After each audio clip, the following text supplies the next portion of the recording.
और ये कुछ अचंभे की बात नहीं, क्योंकि शैतान आप भी ज्योतिमय स्वर्गदूत का रूप धारण करता है। इसलिए यदि उसके सेवक भी धार्मिकता के सेवकों जैसा रूप धरे तो कुछ बड़ी बात नहीं, परंतु उनका अंत उनके कामों के अनुसार होगा। इसलिए प्रिय बच्चों के समान परमेश्वर का अनुसरण करो और प्रेम में चलो, जैसे मसीह ने भी तुमसे प्रेम किया और हमारे लिए अपने आप को सुखदायक सगंध के लिए परमेश्वर के आगे भेंट करके बलिदान कर दिया। जैसा पवित्र लोगों के योग्य है, वैसा तुम में व्यभिचार और किसी प्रकार के अशुद्ध काम या लोभ की चर्चा तक ना हो, और ना निर्जलता, ना मूर्खता की बात की, ना उपहास किया, क्योंकि ये बातें शोभा नहीं देती, वन धन्यवाद ही सुना जाए। क्योंकि तुम ये जानते हो कि किसी व्यभिचारी या अशुद्ध जन या लोभी मनुष्य की जो मूर्ति पूजक के बराबर है, मसीह और परमेश्वर के राज्य में विरासत नहीं।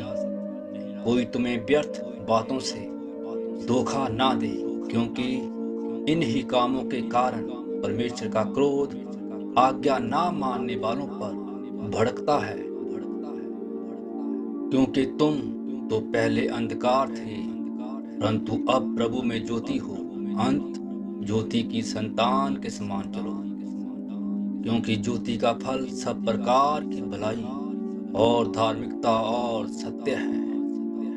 और ये परखो कि प्रभु को क्या भाता है, और अंतकाल के निष्फल कामों में सहभागी ना हो, वरन उन पर उल्हाना दो, क्योंकि उनके गुप्त कामों की चर्चा भी लज्जा की बात है।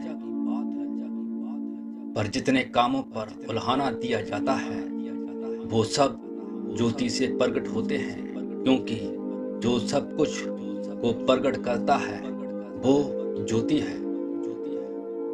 इस कारण वो कहता है, हे सोने वाले जाग और मुर्दों में से जी उठ, तो मसीह की ज्योति तुझ पर चमकेगी। इसलिए ध्यान से देखो कि कैसी चाल चलते हो, निर्बुद्धियों के समान नहीं, पर बुद्धिमानों के समान चलो, और अवसर को बहुमूल्य समझो, क्योंकि दिन बुरे हैं। इस कारण निर्बुद्ध ना हो, और ध्यान से समझें कि प्रभु की इच्छा क्या है।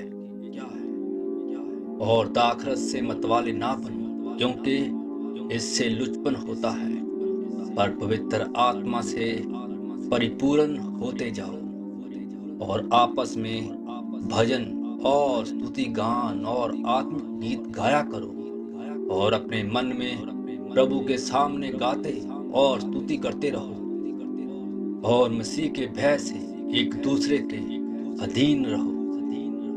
इस कारण झूठ बोलना छोड़कर हर एक अपने पड़ोसी से सच बोले, क्योंकि हम आपस में एक दूसरे के अंग हैं। क्रोध तो करो पर पाप मत करो। सूर्य अस्त होने तक तुम्हारा क्रोध ना रहे, और ना शैतान को अवसर दो, परंतु प्रत्येक व्यक्ति अपनी ही अभिलाषा में खिंचकर और फंसकर परीक्षा में पड़ता है। फिर अभिलाषा गर्भवती होकर पाप को जनती है, और पाप बढ़ जाता है तो मृत्यु को उत्पन्न करता है। हे मेरे प्रिय भाइयों, धोखा ना खाओ, क्योंकि हर एक अच्छा वरदान और हर एक उत्तम दान ऊपर ही से और ज्योतियों के पिता की ओर से मिलता है, जिसमें ना तो कोई परिवर्तन हो सकता है और ना ही वो परछाई के समान बदलता है।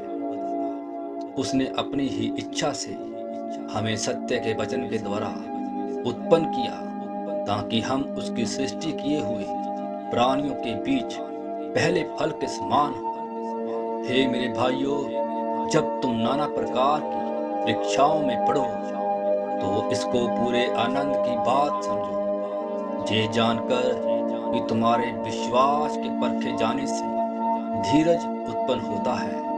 पर धीरज को अपना पूरा काम करने दो, क्योंकि तुम पूरे और सिद्ध हो जाओ और तुम में किसी बात की घटी ना रहे। जागते रहो और प्रार्थना करते रहो कि तुम परीक्षा में ना पड़ो।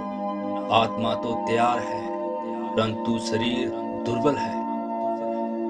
तुम किसी ऐसी परीक्षा में नहीं पड़े जो मनुष्य के सहने के बाहर है, और परमेश्वर विश्वास योग्य है, वो तुम्हें सामर्थ्य से बाहर परीक्षा में ना पड़ने देगा, वरन परीक्षा के साथ निकास भी करेगा कि तुम सह सको।